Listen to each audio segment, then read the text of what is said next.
Good morning everyone. 71st BPSC के 90 days planner में आज है डे 46। आपके एग्जाम को एग्जैक्टली 73 डेज बचे हैं। अब देखो यहाँ पे आपको एक चीज़ और ध्यान में रखनी पड़ेगी। जैसे जैसे टाइम आपके पास में आता जाएगा, आपको रियलाइज़ होने लगेगा कि आपके पास कंटेंट है वो बहुत ज़्यादा है कवर करने के लिए और ड्यूरेशन है कम। पैनिक नहीं करना है। अगर आप एक बार भी अगर उसको ढंग से पढ़े हो तो अभी भी रिवीजन के लिए सफिशिएंट टाइम है। बस अपना रिवीजन का इंटेंसिटी थोड़ा-सा बढ़ा दीजिए। कल मेरे पास 2-3 डाउट्स आए रिलेटेड टू रिवीजन कि रिवीजन करना कैसे है? देखो रिवीजन के लिए 3-4 मेथड आप फॉलो कर सकते हो। एक्टिव रिकॉल मेथड है।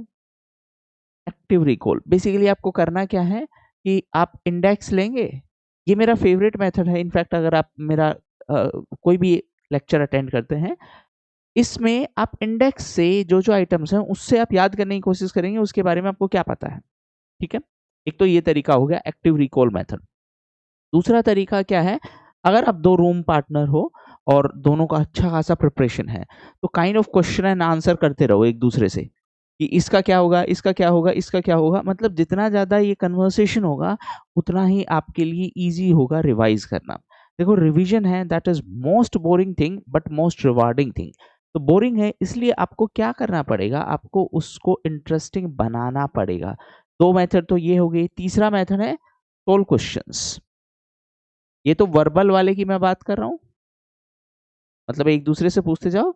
और तीसरा है सोल्व क्वेश्चंस। और क्वेश्चन में भी सबसे पहले आपको सोल्व करना है PYQ। अगर ये कवर कर चुके हो, इतनी बार कवर कर चुके हो कि अब आपको क्वेश्चन देखते ही उसका आंसर याद हो रहा है, तब आप बाकी क्वेश्चंस पे जाइए, तब आप बाकी टेस्ट सीरीज पे जाइए, जो भी आपको करना है। बट ये 3 मेथड है जिससे आप अपने रिवीजन को थोड़ा सा इंटरेस्टिंग बना सकते हो। थोड़ा सा इंटरेस्टिंग बनते ही आपका जो रिटेंशन है वो ट्रिमेंडसली बूस्ट हो जाएगा, तो ये ध्यान रखेंगे, ठीक है। आज आपका टारगेट है दैट इज जो हम मेडाइवल हिस्ट्री की बात कर रहे थे बिहार में, तो वहाँ पे कर्नाट डायनेस्टी, तुगलक डायनेस्टी और चेरा नहीं होगा ये actually, Chero dynasty in Bihar, ठीक है। ये 3 डायनेस्टी आप कवर करेंगे। ज्योग्राफी में आपको आज कवर करना है waterfall, tribe, ocean and port. Current affairs में आज आपको कवर करना है बिहार का इकोनॉमिक सर्वे का चैप्टर 3 और चैप्टर 4, ठीक है। तो ये 3 चीजें हैं। अब धीरे-धीरे आपको सारी चीज़ें कंसोलिडेट करनी है, मल्टीपल सोर्सेस मत रखिए। जैसे-जैसे एग्ज़ाम पास आएगा आपके पास सिंगल सोर्स होना चाहिए और वो भी छोटा होता जाना चाहिए, श्रिंक होता जाना चाहिए, ठीक है। जो भी पीडीएफ है, टेस्ट हैं, वो सारे के सारे आपको सिविल्स एकेडमी की ऐप पे मिलेंगे। डायरेक्टली आप सिविल्स एकेडमी ऐप इंस्टॉल करेंगे। अगर आप iOS यूज़र हैं तो आप क्लास प्लस का ऐप इंस्टॉल करेंगे और ये ऑर्गेनाइजेशन कोड यूज़ करेंगे, ठीक है। तो ये तो हुई बात इसकी। हाँ, अब अगर आप 71st और 72nd बीपीएससी के लिए तैयारी कर रहे हैं और आपको अगर इकोनॉमिक्स और साइंस कवर करना है, बीट प्रीलिम्स बीट मेंस दोनों के लिए कवर करना है, सबके लिए डेमो लेक्चर अवेलेबल हैं। एक बार डेमो लेक्चर देखिए, अगर आपको सही लगे तो आप अटेंड कर सकते हैं। ये सारी क्लासेस लाइव हैं। लाइव का मतलब आप डायरेक्टली क्लास में ही टीचर से डायरेक्टली डाउट पूछ सकते हैं और आपको वहीं पर क्लास में ही आंसर मिल जाएगा, ठीक है। मतलब 2 वे कन्वर्सेशन है, ऐसा नहीं है कि रिकॉर्डेड लेक्चर है, ठीक है। हाँ, एक और इम्पोर्टेंट चीज़, बहुत सारे स्टूडेंट्स का कंसर्न रहता है कि जो पीछे के लेक्चर्स हैं वो मिलेंगे क्या? नहीं मिलेंगे। हाँ, पीछे के लेक्चर्स आपको डैशबोर्ड में मिलेंगे, आपको वो देखने हैं।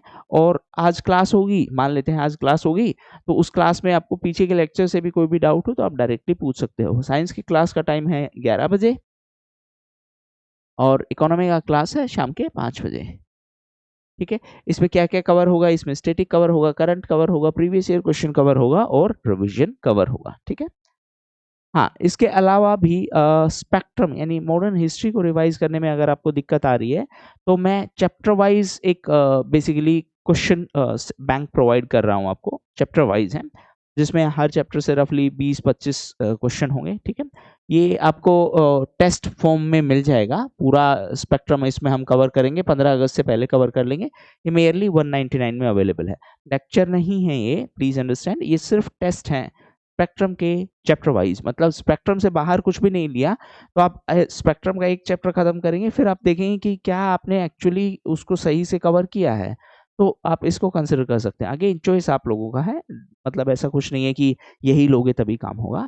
अगर आपको लग रहा है कि हाँ, आपके लिए बेनिफिशियल है, इसमें मैं 1-2 टेस्ट ओपन भी कर दूँगा ताकि आपको आइडिया हो जाए कि किस टाइप के क्वेश्चन हैं, क्या क्वेश्चन का क्वालिटी है, ठीक है? ऑल द बेस्ट, पढ़ते रहिए।